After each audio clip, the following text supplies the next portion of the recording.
Hello dear students. ये एक बार फिर से मैं थर्ड इक्वेशन का डेरिवेशन फिर से कर रहा हूँ। कुछ स्टूडेंट को डाउट था वीडियो में, तो एक बार फिर से आप देख लीजिए। ये यहाँ पर आप देख रहे हैं ग्राफ है, ठीक ना। ये वाई एक्सिस पे वेलोसिटी है एंड एक्स एक्सिस पे टाइम है, ठीक।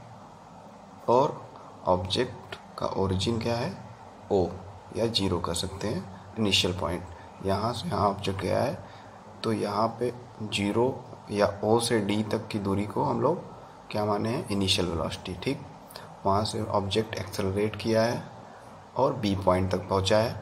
बी पॉइंट तक पहुँचने के बाद उसको अगर मिला लेंगे वाई एक्सिस के लाइन पे तो उस पॉइंट को सी बोलेंगे, और वहाँ पर ऑब्जेक्ट फाइनल पहुँच रहा है, इसलिए उसको हम लोग वी से डिनोट करेंगे, वी से रिप्रेजेंट करेंगे, वी फॉर फाइनल वेलोसिटी, ठीक।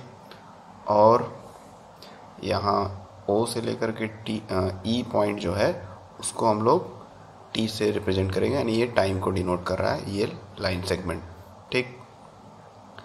अब ये सब हम लोग तो पहले इक्वेशन के डेरिवेशन में समझ चुके हैं, तो आइए हम समझते हैं कैसे थर्ड इक्वेशन डिराइव होगा।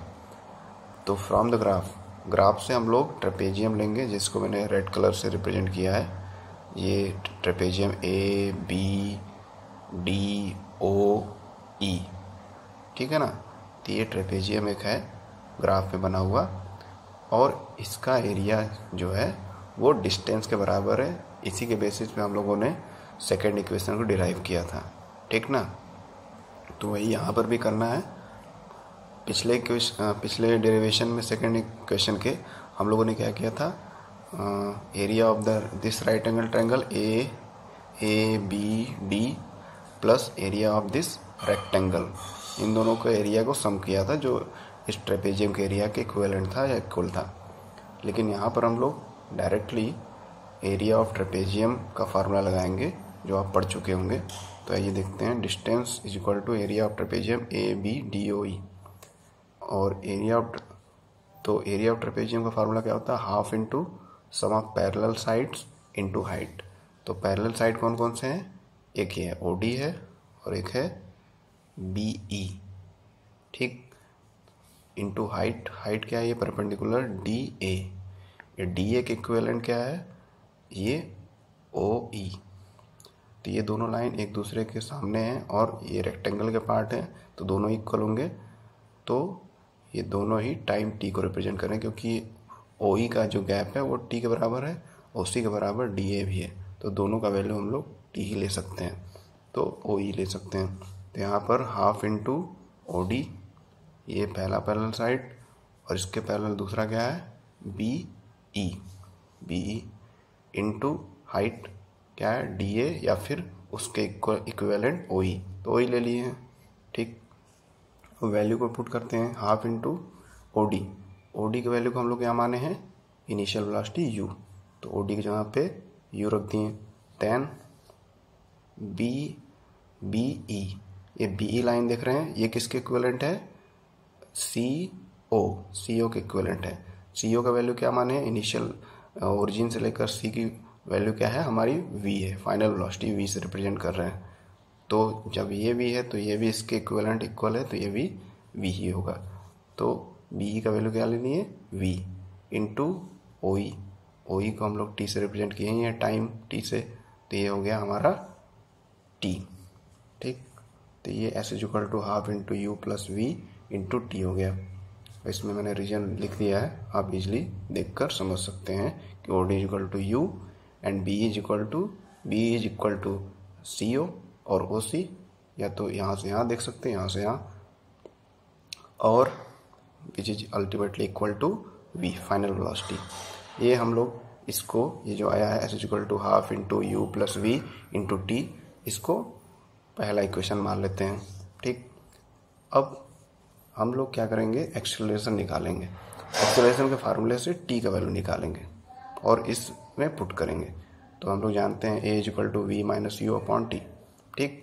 तो टी को ट्रांसपोज करेंगे इक्वल टू के उस साइड, और ए को ट्रांसपोज करेंगे इस साइड, ठीक है। तो एक दूसरे का वो पोजीशन एक्सचेंज करेंगे, ए और टी वेरिएबल्स, तो ए अपॉन में आ जाएगा और टी एक जगह रिप्लेस कर देगा। तो ये सेकेंड इक्वेशन हो गया, यानी टी का वैल्यू क्या हो गया, v minus u upon a. ये आप लोग समझ रहे हैं ना कि a is equal to v minus u upon t है। सिंपल सा मैथमेटिकल ट्रांसपोजिशन है कि ये यहाँ डिवाइड में उधर जाके मल्टीप्लाई होगा, ठीक। और वो ए हमको टी का वैल्यू चाहिए जो इसमें पुट करना है इस इक्वेशन में, यहाँ पर टी है तो बस टी हमको उधर ले जाना है और ये इधर लाना है। तो यही हो गया, ट्रांसपोजिशन करके टी का value v minus u upon a आ गया। अब क्या करेंगे कि ये सेकेंड इक्वेशन जो आया टी का वैल्यू, इसके वैल्यू को हम लोग इसमें पुट करेंगे इस पहले इक्वेशन में, ठीक ना। तो half into u plus v into t की जगह पे क्या रखेंगे, ये v minus u upon a, ठीक है। अब ये डिनोमिनेटर जो है 2 और ए यहाँ पर डिनोमिनेटर दोनों को मल्टीप्लाई कर देंगे 1/2 into a into u plus v minus u, ठीक ना। एक यू प्लस वी ये है और ये वी माइनस यू यहाँ से। अब u प्लस वी, एक ध्यान से देखिए यहाँ पर u प्लस वी है और ये v माइनस यू है, ठीक है। तो ये एक बार प्लस में एक बार माइनस में, और साथ में आप अगर ये प्रॉपर्टी देखेंगे a plus b into a minus b equal to a square minus b square, तो इसमें पहला जो हमारा टर्म a रहेगा और दूसरा b। तो यहाँ पर अगर नेगेटिव वाले को वैल्यू को देखें हम लोग तो v, पॉजिटिव वैल्यू को देखें v है और इसमें दोनों ही पॉजिटिव है, तो क्यों ना इसको हम लोग v को आगे लिख दें और u को बाद में। इससे कोई फर्क पड़ेगा नहीं क्योंकि दोनों ही पॉजिटिव वैल्यू है, ठीक ना। इससे कोरिलेट करने के लिए, क्योंकि ये नेगेटिव वाले में तो हम लोग एक्सटेंड कर नहीं सकते हैं, हमारा a यही रहेगा और b यही रहेगा। तो इसमें भी यही करते हैं हम लोग कि क्या करते हैं, v को आगे लिख देते हैं और v प्लस u को बाद में। इससे कोई फर्क नहीं पड़ना है because both are positive values, ठीक। तो वही हम लोग किए हैं अगले स्टेप में। तो v plus u into v minus u, ये तो सेम रहेगा।